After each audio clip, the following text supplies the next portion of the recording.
Orlando looks like an inland fortress until the first cargo ship stops in the Gulf of Mexico. You live in a central hub that eats millions of pounds of food and fuel every day, but none of it starts here. The visible failure doesn't begin with a strike on the city. It begins at the checkout line and the gas pump when global trade stutters. If you're a father in Central Florida, that distance from the coast is exactly what makes you dependent on a fragile 100-mile straw. Here are 5 civilian impacts for Orlando during World War III, ranked from slow pressure to total breakdown. This analysis assumes a sustained maritime disruption in the Strait of Hormuz and the Caribbean. Number 5. The tourism ghost town. Orlando is an entertainment capital that operates on the assumption of infinite arrivals. This city is built on the constant rotation of outside capital. The proof is in the employment data. Nearly 1 in 3 workers in the metro area is tied directly to hospitality and leisure. When global conflict begins, the first thing that dies isn't the grid, it's the discretionary vacation. The massive hotel district along International Drive and the theme parks in Lake Buena Vista are high-maintenance machines. They require thousands of tons of chemicals, food, and specialized labor just to stay functional. When the visitors stop coming, the economy undergoes a violent structural shift. This place is rich, but it cannot feed its own people without the tourism engine running. The hidden stabilizer here is the sheer volume of existing infrastructure. Thousands of hotel rooms and industrial kitchens could be repurposed for emergency housing or staging. However, the ugly vulnerability is the immediate loss of liquidity for a massive percentage of the population. A family that depends on a hospitality paycheck will find themselves in a crisis of survival within weeks. Most people think they can just wait for a recovery. In a global war, there's no quick return to the status quo. If you work in this sector, the better move is to cross-train into a technical trade that services critical infrastructure now. Electrical repair, water treatment, or heavy mechanics will always be in demand, regardless of whether the roller coasters are running. If you're there now, audit your liquid savings tonight. You need a 6-month buffer or a secondary skill that doesn't rely on someone else's vacation budget. This economic erosion is painful, but it's a slow burn compared to what happens when the machines that bring people here actually stop. Because the tourism industry is the biggest customer for the region's energy and transport, its collapse directly impacts the fuel lines everyone else needs. Number 4. The Aviation Lock. Orlando International Airport is the busiest airport in Florida and a primary engine for the regional economy. MCO is a jet fuel sponge that dictates the priority of the state's entire fuel pipeline. The proof is in the plumbing. Central Florida receives the vast majority of its fuel via a single pipeline from the port of Tampa. When military requirements for high-octane aviation fuel spike due to domestic defense, civilian jet fuel and standard gasoline for your truck compete for the same limited pipe capacity. Most people assume the airport is just for tourists. It's also a critical hub for high-value freight and emergency medical logistics. The catch is that a grounded airport doesn't just mean no flights. It creates a massive bottleneck for every time-sensitive supply a family relies on. The hidden stabilizer is the airport's robust on-site security and dedicated power feeds. The ugly vulnerability is its massive physical footprint. If the fuel flow slows, the airport becomes a sprawling, dead asset that still requires power and protection, but provides no utility to the public. Don't assume you can use the airport as a quick exit once the conflict hits high intensity. By the time you decide to leave, the seats will be gone or the fuel will be diverted to the front. Your better move is to have a land-based exit strategy that doesn't depend on a boarding pass. The better call tonight is to buy a 5-gallon fuel can and fill it. Having even a small reserve allows you to bypass the initial panic at the pumps when the pipeline priority shifts to the airfield. This fuel pressure is the bridge to the next crisis, because when the power and fuel systems are stressed by military needs, the utilities that keep your house livable start to fail. Number 3. The utility tax. In a Central Florida summer, the grid isn't a luxury, it's a life support system. Orlando Utilities Commission manages a massive load that keeps the AC humming and the water pumps pressurized. In Orlando, water and power are the same thing. The proof is in the aquifer. The region pulls its water from the ground, which requires massive electrical pumps to maintain pressure across the flat Florida terrain. If the power falters due to cyber interdiction or fuel shortages at the plants, the taps go dry shortly after the lights go out. Most residents think the grid is just about the lights. The real cost of a blackout is the heat.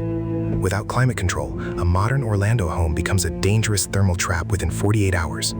The hidden stabilizer is the proactive investment in diversified power sources like solar and natural gas. The ugly vulnerability is the supply chain for transformers and specialized repair parts. Many of these are manufactured overseas in countries that may be on the other side of the conflict. The friction here is the lag in repairs. If a substation goes down during a trade embargo, that neighborhood might stay dark for months. The better move is to invest in passive cooling strategies now. Get blackout curtains, set up cross-ventilation, and buy high-quality fans that can run on small solar setups. Don't wait for a blackout to realize your house was built to be a sealed, unbreathable box. The safer call tonight is to verify your water storage. You need at least 1 gallon per person per day for 2 weeks, because when the power stops, the pressure stops.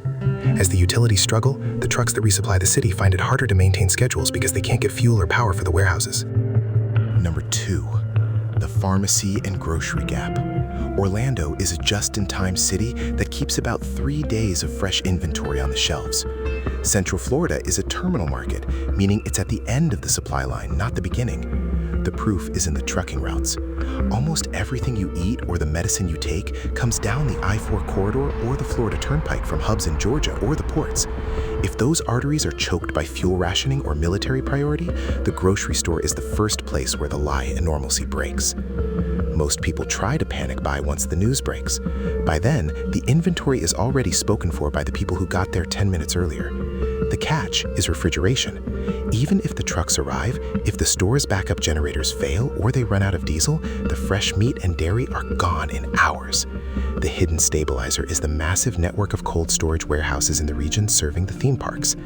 The ugly vulnerability is that these are centralized targets for cyber disruption. If the logistics software that tells a truck where to go is compromised, the food rots in the warehouse while the shelves sit empty. The better move is to build a deep pantry of dry goods that don't require the grid. Focus on calorie-dense staples like rice, beans, and canned fats.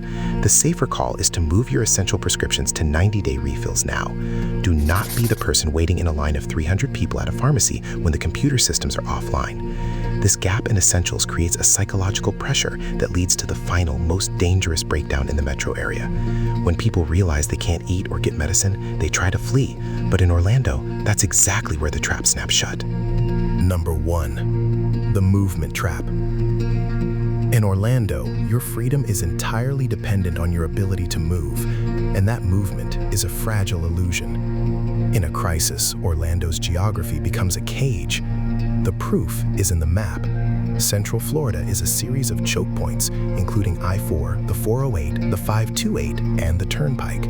If a real evacuation or a massive fuel shortage hits, these roads don't just slow down, they weld shut.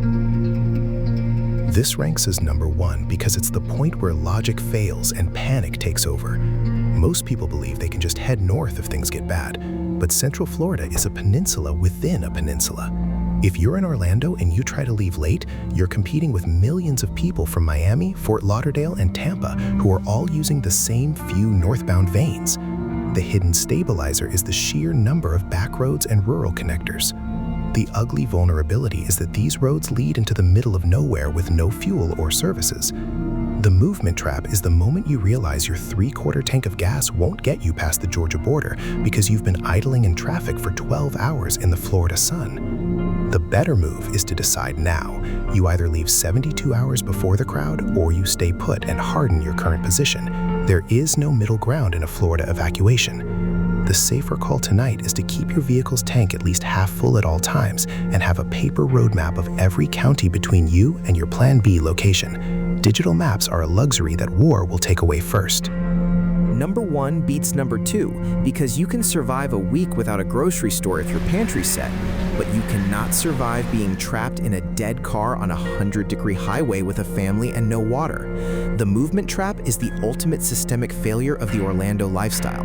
It's the moment the city beautiful reveals itself as a logistical island. Pause. Here's the key point. Survival in Orlando during a global conflict isn't about having the best gear. It's about making the earliest decision. While everyone else is checking their phones for updates, you need to be checking your inventory and your exit routes. If you wait for the news to tell you it's a crisis, you've already lost the lead time that keeps your family safe. Your task for tonight is simple. Walk out to your garage or your pantry and count exactly how many days of water you have. I don't mean an estimate, I mean an exact gallon count. Then, look at a physical map and find 2 ways out of your neighborhood that do not use a major highway. If you aren't willing to do that now, you won't be ready to do it when the signals go dark. If you're living in Central Florida, what's the one choke point in your daily commute that you know will fail first? Tell me in the comments. I want to see if you're looking at the same bottlenecks I am. If you want signal, subscribe. If you want noise, scroll.